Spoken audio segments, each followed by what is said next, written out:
Mbappe Mbappe Mbappe എന്ന് പറയുന്നത് പോലെ ഇനി മുതൽ ഡംബലെ ഡംബലെ ഡംബലെ എന്നൊക്കെ പറയാം. ഫിഫ ലോകകപ്പ് ഗ്രൂപ്പ് ഐ മത്സരത്തിൽ ഡംബലയുടെ ഹാട്രിക് മികവിൽ നോർവേക്കെതിരെ ഫ്രാൻസിന് തകർപ്പൻ ജയം. 1-4 ഗോളുകൾക്കാണ് ഫ്രാൻസിന്റെ ജയം. ഇറാഖിനെതിരെ തകർപ്പൻ ജയവുമായി നോക്കൌട്ട് പ്രവേശന സാധ്യത സജീവമാക്കിയിരിക്കുകയാണ് സെനഗൽ.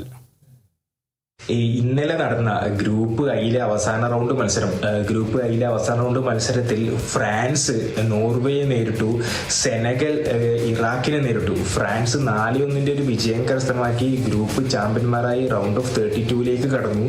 അതുപോലെ തന്നെ ആദ്യ 2 മത്സരങ്ങൾ വിജയിച്ച് 6 പോയിന്റുമായി നോർവേയും റൗണ്ട് ഓഫ് 32ലേക്ക് കടന്നു.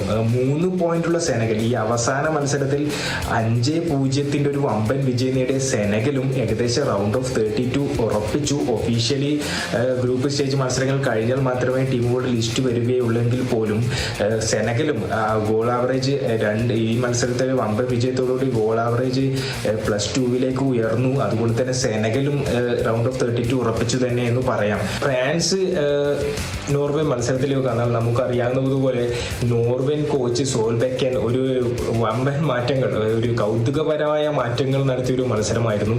കാരണം 10 മാറ്റങ്ങളാണ് അദ്ദേഹം നടത്തിയത്. 10 മാറ്റങ്ങളിൽ ആകെ ഒരു താരം മാത്രമാണ് സെനഗലുമായി കളിച്ച ആന്ദ്രെ ഷെൽദർ എന്ന് പറഞ്ഞ ഒരു പ്ലെയർ മാത്രമാണ് ഈ മത്സരത്തിൽ ഇടം നേടിയത്. ബാക്കി ഏർലിംഗ് ഹാലൻഡ് അടക്കം മുൻനിര താരങ്ങളെ എല്ലാം ബെഞ്ചിലിരുത്തിയാണ് അദ്ദേഹം ഒരു പുതിയൊരു 11 എന്നോളം പറയുന്ന ഒരു ടീമിനെ ഇറക്കിയത്. എന്നിരുന്നാലും 4-1 പരാജയം ഏറ്റുവാങ്ങി ഫ്രാൻസിന്റെ മുന്നേറ്റ നിരയുടെ മുമ്പിൽ ഒലീസും ഡെംബലയും എംബാപ്പയും ഡൂവയും അടങ്ങിയ മുന്നേറ്റങ്ങൾക്ക് മുന്നിൽ പിടിച്ചു നിൽക്കാൻ പറ്റാത്തൊരു ഡിഫൻസ് നിരയായിരുന്നു ഈ ടീമിൻ്റെത്.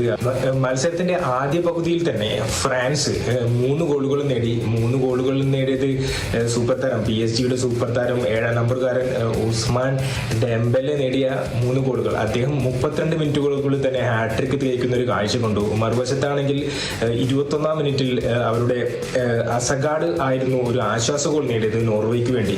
ഉസ്മാൻ ഡെംബലയുടെ ഗോൾ പിറന്നത് 7, 20, 32 മിനിറ്റുകളായിരുന്നു. അതിൽ 7ാം മിനിറ്റിലും 20ാം മിനിറ്റിലും നേടിയ ഗോളുകൾക്ക് വഴിയൊരുക്കിയത് സാക്ഷാൽ സൂപ്പർ താരം എംബാപ്പെ ആയിരുന്നു. എംബാപ്പയുടെ ഒരു അതിമനോഹരമായ 2 അസിസ്റ്റുകളിൽ നല്ലൊരു 2 ഫിനിഷിങ്ങിലൂടെ ആദ്യ ഗോൾ ബോക്സിനകത്ത് ഒരു കേർലി ഷോട്ടിലൂടെ ഇടങ്കാൽ കൊണ്ട് വലയിലെത്തിയപ്പോൾ 2ാം ഗോൾ ബോക്സിന് പുറത്തു നിന്നും ഒരു അതേപോലുള്ള ഒരു ഷോട്ടിലൂടെ ഗോൾ കണ്ടെത്താൻ ഉസ്മാൻ ഡെംബലെ കഴിഞ്ഞു. 32ാം മിനിറ്റിലായിരുന്നു 3ാം ഗോൾ വരുന്നത്.